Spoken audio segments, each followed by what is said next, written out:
meet again, my beautiful soul family, on this beautiful day in this momentum of time, space, now, reality, as it is perceived. And I come to you with the gift of expansion, the gift of expanding the mind, seeing beyond what has typically been seen and into a higher perspective, to give you more of life's perspectives.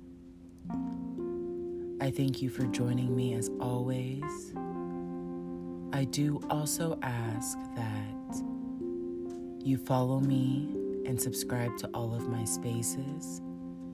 You can find me under @terrestrial_aura on Twitter, TikTok, Spotify, Instagram, and YouTube.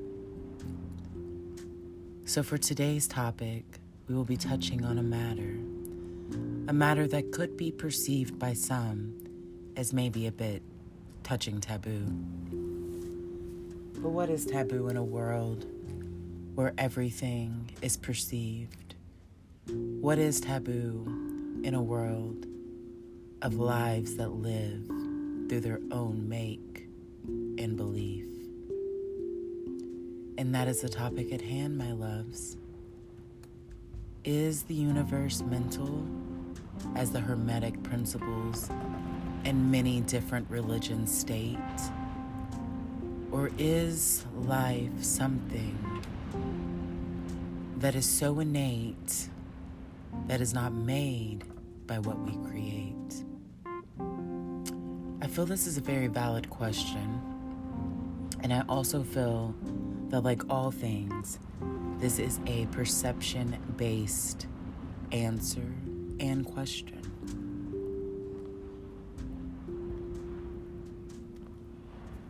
Do you truly believe that everything here is made as it is, without any perception of our interjected collective thoughts? Do you believe that your mind isn't sold in store-bought? That is the question. Whenever looking at life and coming into the realization of what life entails and what life truly means, it's not too hard to notice that everything is based on the way that we perceive it to be. Everything is based on the energy in which we give it, and it is fed, and it is viewed. And because of that, it makes every single point of view skewed to the hue and the color and the factors of what you are factoring in the manufacturing of your mind, of your mental space. And if that so be it, would that mean that we do live in a mental universe? Is all the mind? And is the heart the resonance that carries the mind's energy, the frequency in which makes it motivated in the way it so chooses? Why is it that so many people stand so firmly in their own beliefs that whenever something is touched on that they do not agree with, it triggers something inside them, creating an energetic wave that makes them feel defensive and the need to have another see things their way? If you truly stand for what you believe, would that not mean that you are able to accept that others have that same equal right? Would that not mean that there is no right, there is no wrong, there is simply the point of view based off the hue and the skew of what you have encountered and what you choose, what you do with your life, what you choose to do with your reality? But yet there's so many people who constantly move in the energy of feeling that everyone must believe their way. think about time travel, but think about it in a different way.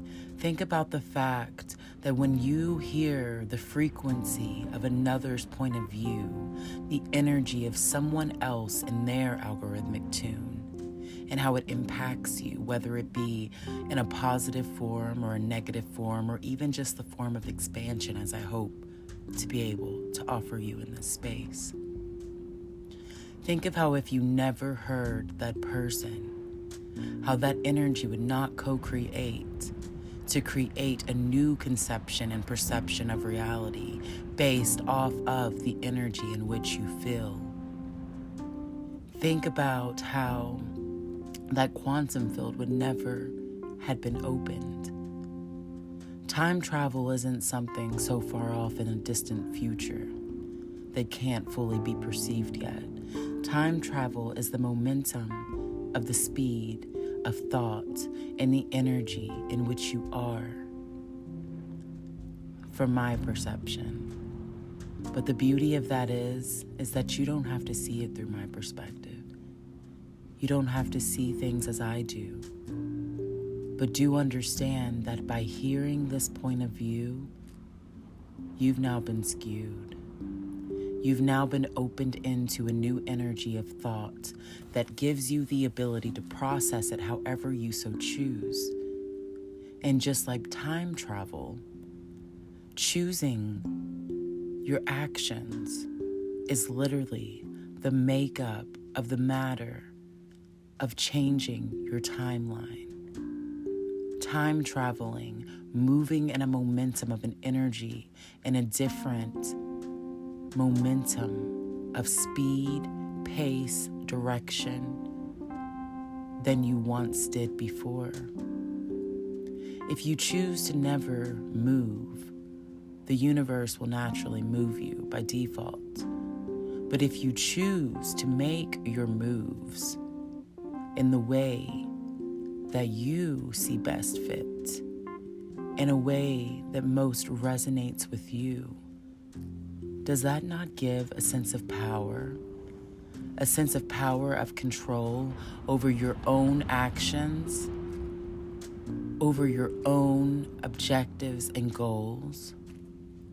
So many people find themselves getting so angry or getting so anxious over having to do things or choosing things or the way the world is or whatever it may be. But what if you became so consciously aware in every single action of your present of reality, realizing that the present is the gift, realizing that the past is merely an illusion of something that had happened to you to get you to the point that you are, not living on the past, but moving into the energy of what is meant to be. Moving into the energy that sets you free. What would that look like to you?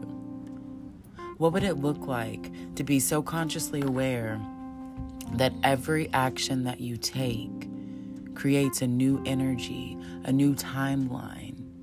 And when you don't let tensions and things build up that affect you in a negative way, how it can actually come out to play in your benefit.